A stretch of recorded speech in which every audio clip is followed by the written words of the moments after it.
საქართველოში ევროპის საბჭოს გენერალური მდივნის ვიზიტი გრძელდება. ალენ ბერსზე 26 ოქტომბრის არჩევნებში ბარიერ გადალახულ ოპოზიციურ პარტიებს ცალ-ცალკე შეხვდა. მოლაპარაკებები გაიმართა ერთიანობა ნაციონალურ მოძრაობასთანაც. საუბარი ქვეყანაში მიმდინარე მოვლენებს შეეხო. ძიმე სისტემური პოლიტიკური კრიზისი, რომელიც არის, რომელსაც თან სდევს უზარმაზარი დარღვევები ხელისუფლების მხრიდან, ადამიანის უფლებების უხეში დარღვევები, მასიური დაჭერები და ასე ვთქვათ, ძალადობა პროტესტანტებზე, პროტესტის მონაწილეებზე.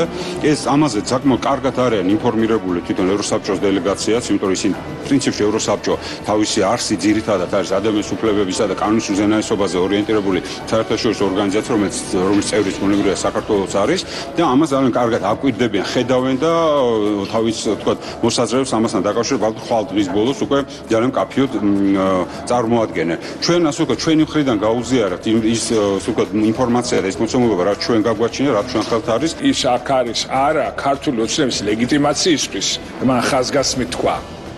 არამედ იმის გამო, რომ საქართველოს არის 25 წელია უკვე ევროპული საბჭოს წევრი და ეს ორგანიზაცია არის კონცენტრირებული ადამიანის უფლებების დასვაზე და მთავარი თემები, რომელთაც ეს ორგანიზაცია არის დაინტერესებული, ეს არის კანონის უზენაესობა და ადამიანის უფლებების დასვა. ჩვენ მივაწოდეთ სრული ინფორმაცია ჩვენ ხელთ არსებული იმას დაკავშირებით თუ როგორ ირღვევა ადამიანის უფლებები ყოველდღიურად, როგორ ხდება უდანაშაულო ადამიანების მიმართ ფიზიკური ანგარიშწორება, რომ ასეულობით ადამიანის დღეს უკანონო პატიმრობაში იმყოფება. ისინი აქ არიან სწორედ იმის გამო, რომ საქართველოსთან იღებდნენ შემაშფოთებელ ინფორმაციას. არა იმის გამო, რომ ქართულოს როგორც პროპაგანდას ეწევა, რომ თითქოს მათი ლეგიტიმაცია მოხდა მათი ჩამოსვლა. ჩვენ ქონდა მოსაზრებების გაცვლა, ეს ვიზიტი არის იმისთვის, რომ ისინი ადგილზე გაეცნონ ამვითარებას, შეაფასონ ეს ყველაფერი, თუმცა რა ვიცი, მე მგონია, რომ ყველაფერი იმდენად ცხადია და იმდენად ნათელია, რომ ამას არანაირი კამათი არ ჭირდება. როდესაც ყველა ნახულობს, როგორ სასიკვდილოდ ცემენ ქუჩაში ადამიანებს, როგორ აპატიმრებენ ადამიანებს და როგორ არც ერთი მოძალადე არ იჯება, ამას რა ვიცი, ახლა ეს მე მგონი თეთრზე შავით ნაწერი. ჩვენ მოუყევით ჩვენი აღქმა, ჩვენი შეფასება ამ მოვლენების და ასევე უთხარით ყველაფერი ის, რასაც ვფიქრობდით იმაზე, თუ საით მიყავს ქართულ ოცნებას ეს ხელისუფლება. არსებობს თუ არა რესურსი ხელისუფლებასა და ოპოზიციას შორის დიალოგის გასამართად. პრემიერის მიერ დისკუსიის აუცილებლობაზე საუბრისა და მორიგის შეთავაზებების შემდეგ ხელისუფლების ოპონენტები დიალოგის რესურსს ვერ ხედავენ და ამბობენ, რომ კრიზისიდან გამოსავალი პარტიების განთავისუფლება და შექმნილი კრიზისის აღიარებაა. ოპოზიციის ნაწილი მიიჩნევს, რომ მხოლოდ ამ ნაბიჯების შემდგომ შეიძლება მსჯელობა სამართლიანი არჩევნების წინაპირობის შექმნაზე. ქართული ოცნება კი დიალოგის აუცილებლობაზე ამახვილებს ყურადღებას და აცხადებს, რომ სიმართლე მათ მხარესაა.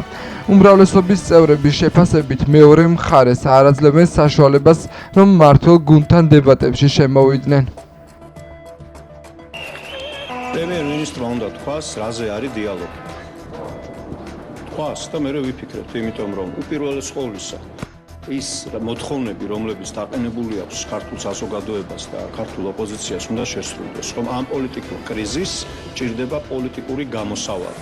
ეს პოლიტიკური გამოსავალი ასევე არის ძალიან კარგი გამოსავალი ქართული ოცნებისთვის. ამიტომ რა თქმა უნდა გათავისუფლდნენ ეს ადამიანები და უნდა დაინიშნოს არჩევნები. დიალოგი უნდა ითქვას, რაზე უნდა იყოს ლაპარაკი. დიალოგი მაშინ, როდესაც ადამიანებს აწამებენ და როდესაც ადამიანების სიცოცხლეს საფრთხეს უქმნიან, რა თქმა უნდა შეუძლებელია და ის რომ მათ შორის მას არავინ აღარ ელაპარაკება, გამომდინარე იქიდან რომ ის არც არაფერს არ იწვევს, კიდევ ერთხელ მოწვევს იმას, რომ დიალოგი ერთადერთი იქნება არჩევნების თარიღზე, მას შემდეგ რაც უკანონოდ დაკავებული პარტიები გათავისუფლდება.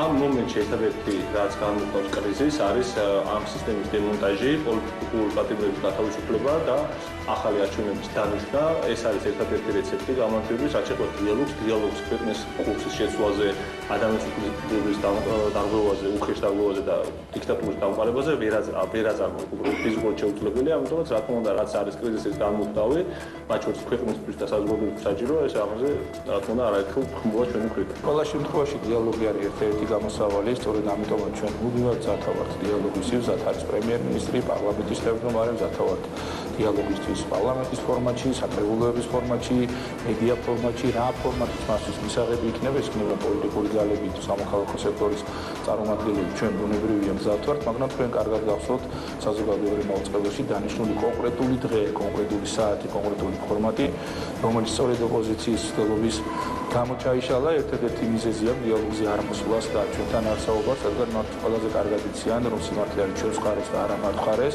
რაც უფრო მალე გაიმართება დიალოგი, მით უფრო მალე დასრულდება მათი ტყუილები და დეзинფორმაცია და როგორც ჩანს, სწორედ ამიტომ არიდებენ ამ პროცესს. როდესაც დიალოგს თავაზობენ და არ ყოფნის გამბედაობა მიხვიდე ჩაერთო ამ დიალოგში, მხოლოდ ერთ რაღაცას მეტყველებს, რომ სიმართლე არის იმ მხარეს, ვინც თავაზობს დიალოგს და სრული ტყუილი და სიხალდე არის იმ მხარეს, რომელიც ვერ ბედავს და ამ დიალოგში არ ერთვება.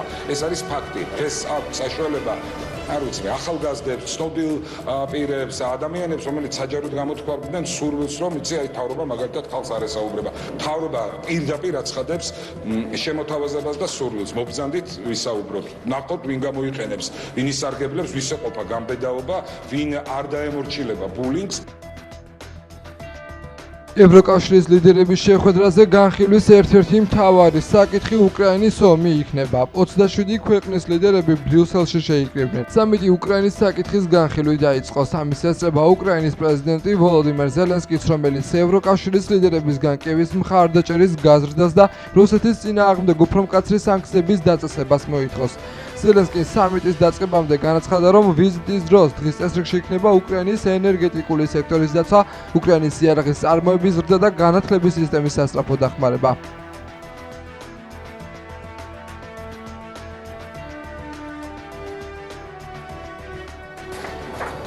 საქართველოსთან დაკავშირებით, რა თქმა უნდა, ჩვენ განვიხილავთ კიდევ რისი გაკეთება შეგვიძლია მთავრობაზე ზეწოლის განსახორციელებლად, რათა არ გამოიყენოს ძალადობა საპროტესტო აქციის მონაწილეების წინააღმდეგ და არ ჩაახშოს ოპოზიცია და გავაგზავნოთ ძლიერი სიგნალი ევროკავშირისგან. ორშაბათს ჩვენ განვიხილეთ, თუმცა ვერ მივახციეთ შეთანხმებას სანქციების ნაწილზე. ჩვენ გვჭირდება შემდგომი მუშაობა. ჩვენ შეშფოთებულები ვართ საქართველოში მოვლენების განვითარებით. ეს არ არის ის დემოკრატია და კანონის უზენაესობა, რომელიც გვინდა რომ იყოს ევროპაში და ახლოს ევროკავშირთან. ამიტომ ჩვენ მოუწოდებთ ყველას, ვისაც სურს პროევროპული გზა საქართველოსთვის და პირველ რიგში ფუნდამენტური თავისუფლება, რომელიც ჩვენი აზრით ევროპულ კონტინენტზე ყველგან უნდა გამოიყენებოდეს. ამიტომ ყურადღებით ვაკვირდებით და მოუწოდებთ საქართველოს ლიდერებს პატივისცეს ადამიანის ფუნდამენტურ უფლებებს.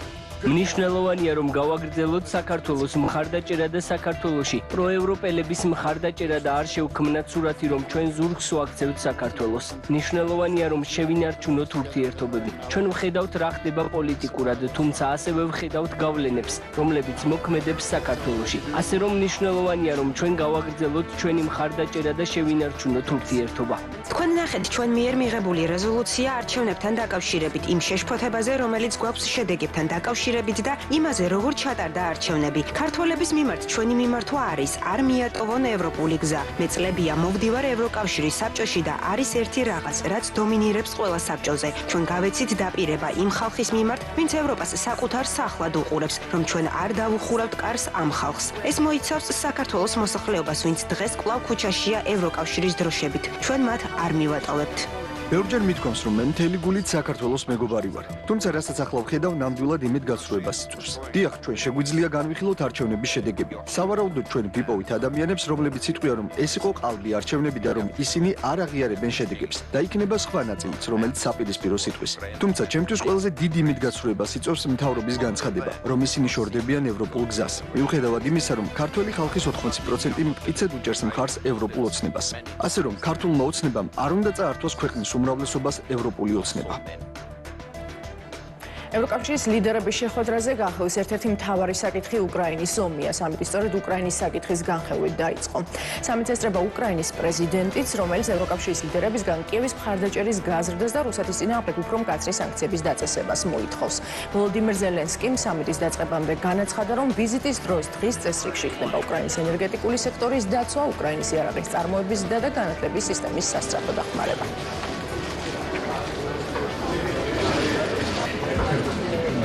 ჩვენ ძალიან გვჭირდება ერთიანობა შეერთებულ შტატებს და ევროკავშირს და ევროპის ქვეყნებს შორის. ეს ძალიან მნიშვნელოვანია. ჩვენ გვჭირდება ეს ერთიანობა, რათა მივაღწიოთ მშვიდობას და ვფიქრობ, მხოლოდ ერთად შეერთებულ შტატებს და ევროპას შეუძლიათ პუტინის შეჩერება და უკრაინის გადარჩენა. ვფიქრობ, ყველამ უნდა გქონდეს შეერთებული შტატების და ევროპის ერთიანობის იმედი. ძალიან რთულია უკრაინის მხარდაჭერა ამერიკის დახმარების გარეშე და სწორედ ამას განვიხილავთ პრეზიდენტ ტრამპთან, როდესაც ის თეთრ სახლში იქნება. ჩვენ უნდა ვისაუბროთ, თუ როგორ შეგვიძლია უკრაინის უფრო მეტად მხარდაჭერა. ამ საკითხს ეხება აქ ზელენსკის შეხვედრებიც. ნებისმიერი ბიძგი მოლაპარაკებებისკენ ნაადრევად, სინამდვილეში იქნება ცუდი გარიგება უკრაინისთვის. ყველა სხვა მოთამაშე მსოფლიოში ყურადღებით აკვირდება, როგორ ვიმოქმედებთ ჩვენ ამ შემთხვევაში და შესაბამისად ჩვენ უნდა ვიყოთ ძლიერები. სირია გვაჩვენებს, რომ რუსეთი არ არის დაუმარცხებელი და ჩვენ სათანადოდ უნდა შევაფასოთ საკუთარი ძალა. არჩევნებში ბარიერ გადალახული 4 ოპოზიციური პოლიტიკური პარტია EUTO-ODIHR-ისთვის წერილს გაგზავნას გეგმავს. მათი თქმით, წერილი შეეხება ჩატარებულ არჩევნებს და აქციების დროს ზალადობის შემთხვევებს. ოპოზიციური ლიდერების განცხადებით, წერილს დართული ექნება სხვადასხვა მტკიცებულება, მათ შორის საიას ანგარიში, სადაც სხვადასხვა გადაცდომებზეა საუბარი. მათი თქმით, ოპოზიცია გააგრძელებს ბრძოლას აღნიშნული მიმართულებით. თობლივი წერილი, რომელიც გაეგზავნება EUTO-ODIHR-ს და ამ წერილში ჩვენ ვთხოვთ EUTO-ODIHR-ს, რომ ამუშაოს მოსკოვის მექანიზმი, რომელიც გამოყენებული იქნა პირველად 1991 წელს, რაც გულისხმობს იმას, რომ EUTO-ODIHR-მა უნდა გამოაგზავნოს საქართველოში სპეციალური მისია, რომელიც შეისწავლის იმ კანონდარღვევებს, მიტაცებული არჩევნებს, რომ ჩვენ გქონდეს სამომავლოდ თავისუფალი და სამართლიანი არჩევნების ჩატარების საშუალება ამ ქვეყანაში. ქართული ხალხის მხარდაჭერა გრძელდება 21 დღიანი პროტესტის ფონზე და ჩვენ რა თქმა უნდა ველოდებით იმას, რომ დღევანდელი განხილვები მათ შორის გაგრძელდება როგორც დიპლომატიური პასპორტების დასანქცირების კუთხით და იქნება უკვე კონკრეტული პასუხები ამასთან დაკავშირებით, რაც არ უნდა ამტკიცოს ივანიშვილის პროპაგანდამ, რომ წითელი პასპორტებით ივლიან, ეს იქნება ჩამოყალიბებული და მეორე უშუალო სანქციები, რომელიც არის ასევე პასუხისმგებლობის დაწესება იმ ავტორიტარულ რეჟიმზე, რომელმაც ქვეყანა დააშორა დასავლეთს. EUTO-ODIHR არის ის ორგანიზაცია, რომელმაც ალბათ ყველაზე კარგად იცის, სად რა როგორი და რა სახის განცხადება უნდა გააკეთოს, როგორ უნდა მოახდინოს მონიტორინგი არჩევნების პროცესის, წინასაარჩევნო პროცესის, შემდგომად როგორ უნდა შეაჯამოს არჩევნების შედეგები, ასე რომ მოდი ვადროვოთ ამ მნიშვნელოვან ავტორიტეტულ ორგანიზაციას დასკვნის გაკეთებებში, უნდა შეწყდეს მცდელობა ზეწოლის და მოხდეს საშუალების მიცემა ამ ორგანიზაციისთვის, რომ ის რაზედაც უკვე არაერთის მას უსაუბრია, მოხდეს ამ ყველაფრის ასახვა შემაჯამებელ დოკუმენტში და გადმოეცეს ეს საზოგადოებას. ამის შემდგომ ეს ძალიან კარგად იციან რადიკალებმა, რომ ეს იქნება მათთვის ალბათ საბოლოოდ თუკი დღემდე ვერ გრძნობენ, რომ რეალურად მათ სტარ პროტესტს აქვს ყოველგვარი ყავლი გასული, ის იქნება საბოლოო წერტილი იმ ყველაფრისთვის, რასაც ქვია რადიკალიზმი საქართველოში. ევროპარლამენტში სალომე ზურაბიშვილის გუშინდელი გამოსვლა შეფასებების თემაა პოლიტიკურ სპექტრში. ოპოზიციის შეფასებით ევროპარლამენტის ტრიბუნიდან პრეზიდენტმა რეალური გზავნილები გაახმოვანა. ქართულ ოცნებაში კი ამბობენ, რომ სალომე ზურაბიშვილი საკუთარი ქვეყნის საზიანოდ ყველა საშუალებას იყენებს. პრეზიდენტმა ევროპარლამენტის ტრიბუნიდან გუშინ საქართველოს არსებულ ვითარებაზე ისაუბრა. მან 26 ოქტომბრის არჩევნების გაყალბებაზე ისაუბრა და განაცხადა, რომ შექმნილი კრიზისიდან ერთადერთი გამოსავალი მხოლოდ ახალი საპარლამენტო არჩევნების დანიშვნაა. პრეზიდენტმა ქართული ოცნება მწვავედ გააკრიტიკა და რეპრესიებში დაადანაშაულა. ასევე დასავლეთს უფრო მკაფიო ნაბიჯების გადადგმისკენ მოუწოდა. საქართველოს პრეზიდენტს ჰქონდა ძალიან კარგი გამოსვლა, ძალიან კარგი დახვედრა. ეს ცალსახა აღიარება მისი ლეგიტიმაციის და ცალსახა აღიარება თვითმარქვია რეჟიმის არალეგიტიმურობის, რომელზეც ღიად და მკაფიოდ საუბრობდა ასე ვთქვათ ევროპარლამენტში ის წარმომადგენლები, რომელთაც აქტიური დისკუსია აქვს საქართველოსთან დაკავშირებით. საქართველოს ყავს ერთადერთი ლეგიტიმური ინსტიტუცია და ეს არის პრეზიდენტის ინსტიტუცია. მადლობა ხალბატონ პრეზიდენტს იმისათვის, რასაც აკეთებს საქართველოსთვის, ქართული ხალხისთვის, საქართველოს ინტერესების დაცვისთვის და ხალბატონი პრეზიდენტის გუშინდელი გამოსვლა თავიდან ბოლომდე ემსახურებოდა საქართველოს, ქართული ხალხის ინტერესებს. სალომე ზურაბიშვილის ვიზიტი ევროპის შუაგულში იყო ძალიან მნიშვნელოვანი ჩვენთვის, იმ ხალხისთვის, ვინც სურჯაში დგას, ვინც იბრძვის ევროპული მომავლისთვის და ჩვენი სურვილები ამ ხალხის, საკუთარი ხალხის, ქვეყნის სურვილები გააჟღერა ევროკავშირის შუაგულიდან. ხალხის მხარდაჭერა არის ევროკავშირიდან და ეს იყო იმის გამოძახილი, სწორედ რომ საქართველოს ხალხის გვერდით დგას ევროკავშირიც, ევროპაც და ის სანქციებიც, რომლებიც დაუწესდება ევროკავშირიდან მოძალადე რეჟიმს, არის სწორედ იმის ნიშანი, რომ ჩვენ მეგობრები ჩვენს გვერდით არიან. მე ვფიქრობ, რომ აბსოლუტურად ადეკვატური იყო პრეზიდენტის ის აქცენტები, რომელიც რუსულ ოკუპაციასთან პარალელების კუთხით მოხდა, იმიტომ რომ ივანიშვილის ავტორიტარული რეჟიმი სწორედ აკეთებს იმას, რასაც ჩულავერის კომიტეტის დავალება იყო, სწორედ 21 წლის პერიოდში. ის რაც დღეს ხდება, ეს არის კრემლის დავალების შესრულება და კრემლის ინტერესები. შესაბამისად, დიახ, მოწოდება ევროკავშირზე, რომ მათ უნდა იმოქმედონ ეხლა, არის მნიშვნელოვანი საქართველოს სუვერენიტეტის, ტერიტორიული მთლიანობის და მათ შორის დემოკრატიის და ევროპული გზის მტერი ამ შემთხვევაში არის ივანიშვილი, რომელიც შეწყობილად მუშაობს კრემლის ინტერესებთან ერთად. სალომე ზურაბიშვილი აღარ არის აქტუალური, ეს არის მისი ბოლო რაღაც გაბრძოლება, ნეგატიური კონტექსტი კიდევ უფრო მეტად გაზარდოს, შეეცადოს გაზარდოს საკუთარ ქვეყანასთან სამშობლოსთან მიმართებით, თუმცა მან უკვე იმდენი შეძლო ამ სამწუხარო გზაზე, ჭყალებში რა თქმა უნდა წარმატება დააზიანოს საკუთარი ქვეყანა, შეეცადოს უბრალოდ დააზიანოს საკუთარი ქვეყანა, რომ მისგან გასაკვირი არაფერი არ არის. ერთია რას ცდილობს ზურაბიშვილი, მეორე რა არის რეალობა და მოცემულობა. დღეს რადიკალიზმის ფაქტიურად ბოლო მოცემულობას ვაკვირდებით, როგორც ზურაბიშვილის გამოსვლაც, ასევე ეს რადიკალების ქცევა საქართველოში. ხედავთ, რომ ნელ-ნელა მილევადია ეს პროტესტი და საბოლოოდ ქვეყანამ 7 ვითარებაში გადაინაცვლებს. შეერთებული შტატების მოქმედი ადმინისტრაცია, რომელსაც ვადის ამოწურვამდე რამოდენიმე კვირა დარჩა, კვლავ სანქციებზე საუბრობს. დამატებითი ზომების შესახებ სახელმწიფო დეპარტამენტის სპიკერის მოადგილემ პრესკონფერენციაზე განაცხადა.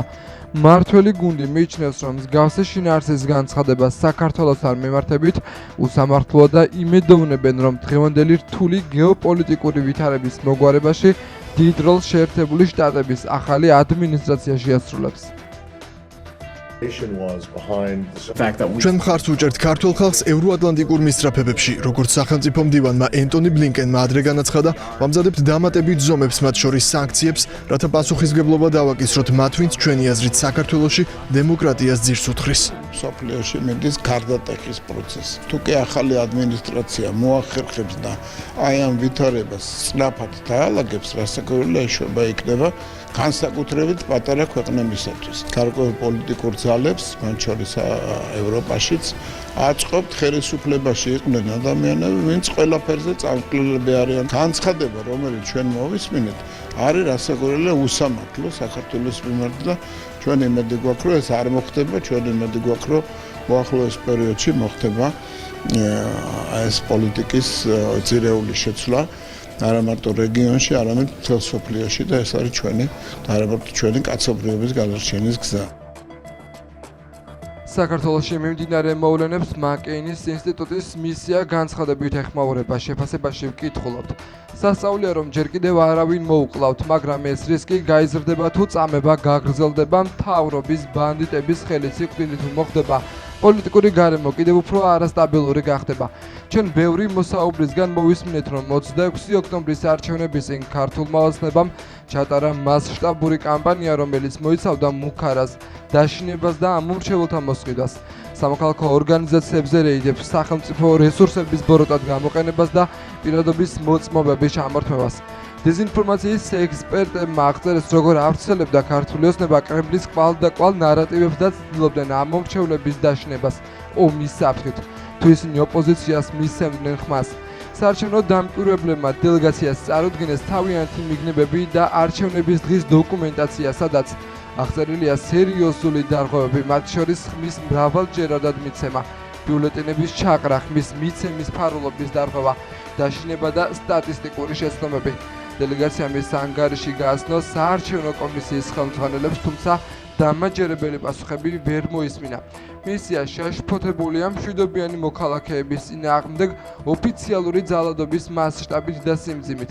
ნათქვამია განცხადებაში, სადაც ასევე აღნიშნულია, რომ ამერიკამ და ევროკავშირმა უნდა იმოქმედონ კოორდინირებულად, სანქციები არ არის საკმარისი და საერთაშორისო საზოგადოებამ საქართველოს მთავრობა არ უნდა აღიაროს ლეგიტიმურად.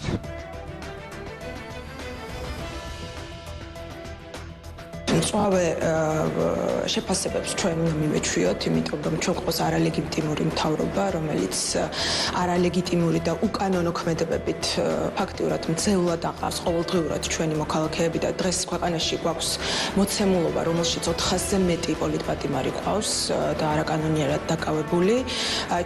ჩვენი პარტია მუშაობს ძალიან აქტიურად ჩვენ საერთაშორისო პარტნიორებთან იმასთან დაკავშირებით, რომ მოხდეს კონკრეტულად აი არაადამიანური და წამების ფაქტების აღიარება ჩვენი საერთაშორისო პარტნიორების მხრიდან, სხვა ყველაფერი არის მაკეინის ინსტიტუტის პოზიცია. ქართული ოცნება ცდილობს, რომ კვლავაც პროპაგანდისტულად და ტყუილებით ჯერ ერთი დააშინოს ის უწრფელი პროტესტის მონაწილეები, ვინც ქუჩაში არიან და სახლში დახვედრებიდან დაწყებული აქციებზე დევნი დამთავრებული და მათ შორის უკვე ოფისების აფეთქების, ნახეთ გორში რომ ააფეთქეს ნაციონალური მოძრაობის ოფისი, ყველანაირად ცდილობენ, რომ საზოგადოება შეიყვანონ რაღაცა სპირალში, სადაც ისინი იგრძნობენ თავს დაჩაგრულად და შესუსტებულად. ამიტომ ეს განცხადებაც გულისხმობს გამოხმაურება ქართული ოცნების პროპაგანდაზე, მაგრამ ხომ ნახეთ, აი 20 დღე გავიდა და აქციები არ ჩერდება, უფრო ძლიერდება და კიდევ უფრო მეტი ადამიანი გამოდის და კიდევ უფრო მეტ შეში შედის პროტესტი. რა არის გასაკვირი იმაში, რა კადრებსაც უყურა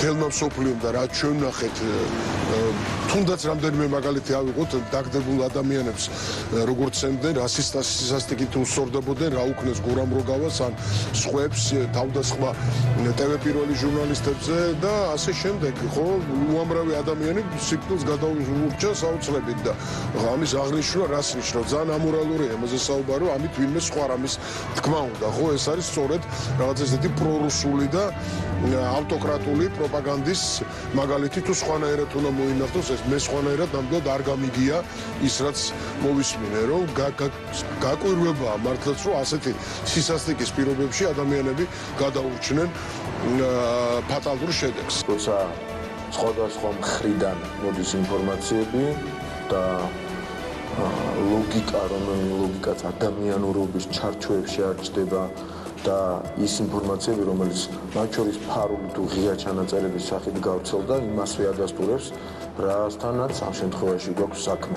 მათ უნდაც, ინდოდაც და სამწუხაროა, რომ გვიწევს ამის ენდომებად მსხვერპლი თავისი ძალიან ცუდი აგენტურული მიზნების შესასრულებლად. ჩვენ ვიცით კანვასის ტრენინგების შესახებ, მაკეინის ინსტიტუტის გეგმების შესახებ, ყველა შემთხვევაში ყველა ეს გეგმა მიმართულია იქით, რომ საქართველოში იყოს ქაოსი. რაც არის სამწუხარო რეალობა, მაგრამ საბედნიეროდ საქართველოს ქართული ხალხი და მისი არჩეული ხელისუფლება კარგად უმკლავდება ამ გამოწვევებს და ჩვენ იმისთვის ვართ, რომ ამ გამოწვევებს გავუმკლავდეთ ღირსეულად და ამავდროულად, რაც უნდა რთული იყოს, ამის პარალელურად გავაგრძელოთ ეკონომიკური განვითარება, ორნიშნა ეკონომიკური ზრდა გქონდეს და ღირსეული სვლა ევროკავშირისკენ, ევროპული ოჯახის უფასოვანი წევრებისკენ. პრემიერ-მინისტრი მორიგ სიყალბეს და სიცრუეს უწოდებს გავრცელებულ ინფორმაციას, რომლის თანახმად საჯარო სამსახურში დასაქმებისას ქართული ენის ცოდნა სავალდებულო აღარ იქნება. ირაკლი კობახიძის თქმით, კანონმდებლობაში მსგავსი ცვლილება არ შესულა. საჯარო სამსახურის შესახებ კანონში შეტანილ ცვლილებებზე ოპოზიცია და მათი მხარდამჭერები საზოგადოების შეცდომაში შეყვანას ცდილობენ, ამბობს პრემიერი. ჩვენ ხშირად გვისაუბრია ამაზე, რომ გარკვეულ ადამიანებს ჩვენს ქვეყანაში აქვთ წაგეთქულის თუ მოსმენელის გააზრების პრობლემა. ისინი ან ვერ იაზრებენ, ან არ იაზრებენ ხოლმე წაგეთქულს. ამ შემთხვევაში ეს არის სრული, ეგრეთ წოდებული ფეიკი, არის ჩვეულებრივი ტყუილი, არავითარი მსგავსი ცვლილება საერთოდ არ შესულა ჩვენს კანონმდებლობაში, უბრალოდ ცრუ აჟიოტაჟი შეიქმნა ყოველგვარი საბაბის გარეშეც კი. ეს არის ზუსტად რბილი ძალა, ჰიბრიდული ომის ინსტრუმენტები, რასაც ქვია პროპაგანდა და დეზინფორმაცია. რა თქმა უნდა, ეს არის აბსოლუტური ტყუილი. საქმე სინამდვილეში არის მარტივად. საჯარო სამსახური საქართველოს კონსტიტუცია განსაზღვრავს სახელმწიფო ენად ქართულს, ხოლო აფხაზეთში ასევე აფხაზურს და რა თქმა უნდა, როგორც კონსტიტუციით, ასევე კანონმდებლობით საჯარო სამსახური და სახელმწიფო სამსახურის წარმოების ენა არის ქართული. აქედან გამომდინარე, ეს არის ავტომატურად დადგენილი საქართველოში, რომ ნებისმიერი საჯარო წარმოება სახელმწიფო ენაზე წარმოება. აი ეს არის ზუსტად მიზანმიმართული დეზინფორმაცია და ანტიქართული პროპაგანდა და მინდა ვთქვა, რომ ამისი სათავე არის განცხადება იყო საიას ხელმძღვანელისა, რომელმაც სათავე დაუდო ამ დეზინფორმაციას, ან გაამყარა ეს დეზინფორმაცია. და აქ ეხა მე საიას რაღა უნდა მიმართო მათი ასე ვთქვათ დესტრუქცია გასაგებია, მაგრამ საიას ყავს უცხოური დამფინანსებლები. მათ შორის ბრიტანეთი არის ერთ-ერთი დამფინანსებელი. შეუძლებელია, რომ ერთის მხრივ ისარგებლონ პრივილეგიით, რომ სხვა ქვეყანაში შენი ბიუჯეტის ფულით აფინანსო ორგანიზაციები, ეს ორგანიზაციები მამნებლობდნენ შემდეგ, არცენებდნენ დეზინფორმაციას და ფაქტობრივად ჰიბრიდულ ომს აწარმოებდნენ ხალხის წინააღმდეგ და შენ გულხელ დაკრეფილი იჯდე და შემდეგ ვიდეოებს წერდე და მორალს უკითხავდე ქართულ ხალხს. ამიტომ მე ვისურვებდი, რომ შემდეგი ასეთი ვიდეო მიმართო, როცა ექნება ბრიტანეთის ელჩს, ან მანამდე უკვე საიას კონდეს ბოდიში მოხდილი და განმარტებული ეს საკითხი, ან თავად ბრიტანეთის ელჩმა განმარტოს ეს დეზინფორმაცია, უარყოს ეს დეზინფორმაცია. რას აკეთებს ეს ნაცური რადიკალური პროპაგანდა, რაღაც ერთდღიანი სიცრუე მოკლე ინფორმაციებით ცდილობს, რომ გამოკვებოს თავისი მხარდამჭერები და ამომრჩევლები. ატყუებენ, როგორც ატყუებდნენ მთელი საარჩევნო კამპანიის განმავლობაში არჩევნებს იგებდნენ, გაყალბებულ კვლევებს სტენიდნენ ამ ადამიანებს. შემდეგ 26 ოქტომბერს საღამოს 8 საათზე აზეიმეს, შამპანურის ჭიქები უჭახუნეს ერთმანეთს და მთელი ის ჰქონდათ, დავით არაბა რო თითქოს არჩევნები მოედო და მერე გაერკვა, რომ არჩევნები წაგებული ჰქონდათ. აი ასეთი ცრუ ფაქტებით ცდილობენ, რომ რაღაც ერთსაათიანი, ერთდღიანი PR კამპანიები აწარმოონ, მაგრამ ხალხი ხო ყველაფერს ხედავს. რეალობა ხო დღეს ხელის გულზეა და ნებისმიერი მოაზროვნე ადამიანი, ვისაც პატარა ანალიზის გაკეთების შესაძლებლობა აქვს, რეალურად ხედავს რა პროცესები მიდის და საიდან ვისგან იმართება ეს ყველაფერი. თბილისის მთავარი ნაძვის ხი აინთო და დედაქალაქის მასშტაბით. ყველა საახალწლო ილუმინაცია ჩაერთავს. ტრადიციას ელზემი არ ახლდა. ეს გადაწყვეტილება მერმა მოსალოდნელი პროვოკაციების პრევენციისთვის მიიღო. აგრესიულმა ჯგუფებმა სცენას, სადაც ნაძვის ხის ასანთებად ბავშვები უნდა ასულიყვნენ, დაუშინეს შუშის ბოთლები და სხვა მძიმე საგნები. რადიკალები მთელი დღის განმავლობაში თესავდნენ შის მოსახლეობაში, რათა რუსთაველის გამზირზე ბავშვები არ მიიყვანათ. რუსთაველზე ბავშვებთან ერთად მისულ მშობლებს კი ადგილზე შვილების თანდასწრებით მძიმე პროვოკაციებს უწყობდნენ და პირდაპირ ვიტყვის სხვა რა უნდა უწოდო ამას თუ არა ლიბერალური ფაშიზმი. დაგეგმილი ღონისძიების წინა დღეს სალომე ზურაბიშვილმა, რომელიც მანამდე სკოლის ბავშვებს ძალადობრივ მიტინგებში მონაწილეობისკენ მოუწოდებდა და კიდევ ერთხელ გავიმეორებ, რომ არა საზოგადოების აღშფოთება, ალბათ შემდეგი უკვე ბაღის ბავშვების მოწოდება იქნებოდა ძალადობრივ აქციებში ჩართულობისკენ და მან იმის თქმაც კი იკადრა, რომ რუსთაველის გამზირი გაზით იყო გაჟღენთილი და იქ ბავშვების მისვლა საშიში იყო. მას შემდეგ, რაც ნაძვის ხის ანთების ღონისძიება გადავდეთ რადიკალებმა, რომლებმაც 26 ოქტომბერს წააგეს საპარლამენტო არჩევნები, 14 დეკემბერს წააგეს საპრეზიდენტო არჩევნები წაგების შემდეგ ბავშვებზე გამარჯვება იზეიმეს.